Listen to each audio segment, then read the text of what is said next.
baravuga ngo icyemezo inyuma y'ibyabereye mu mukino wa Rwanda Premier League w'umunsi wa 28 Bugesera FC na Rayon Sport FC.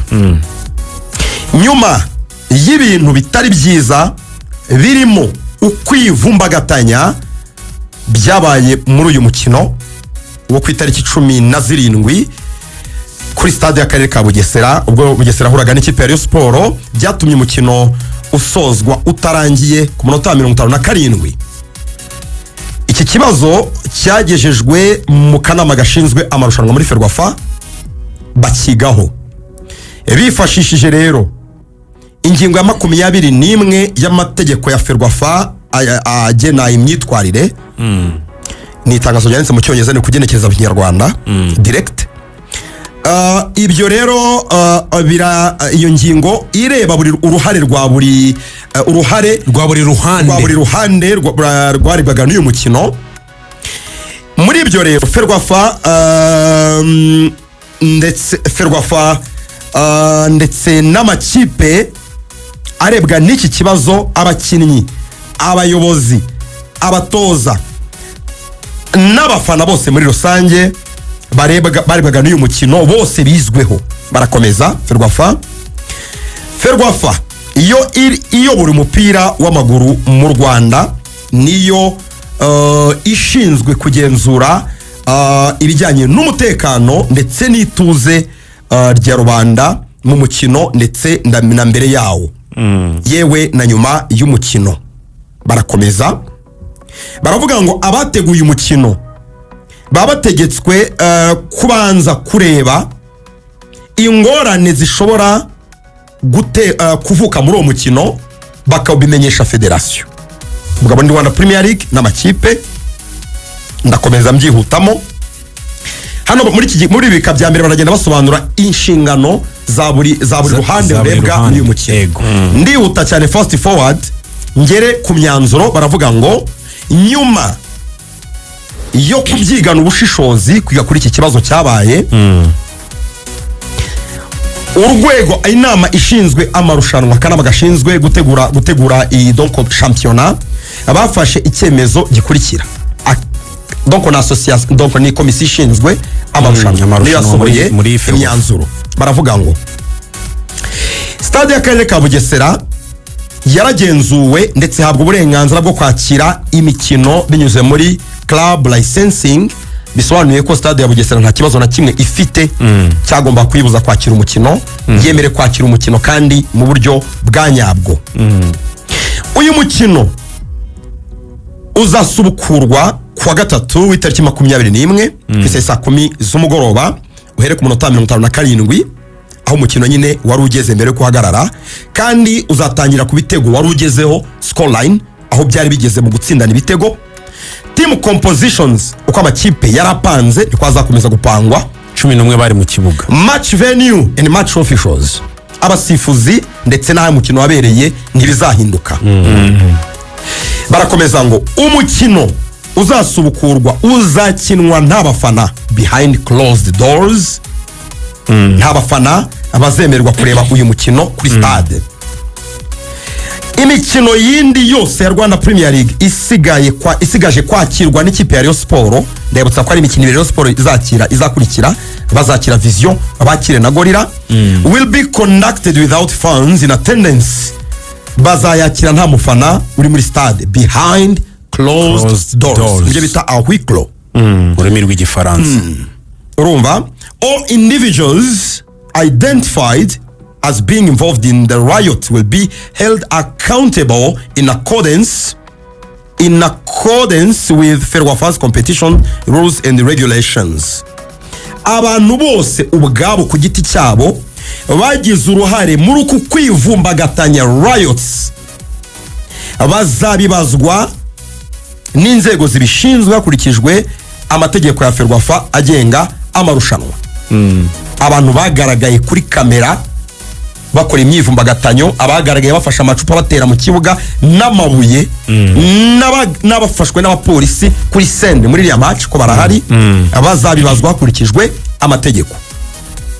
Ferwafa ikomeje kwiyemeza kandi no kwizeza abanyarwanda kwizakomeza gushyigikira no gufatisha ibiganza byombi amahame agenga umupira w'amaguru, umutekano w'abajya ku bibuga ndetse n'ubutabera, aho buri wese ahabwa ibyo agombwa nta wibwe.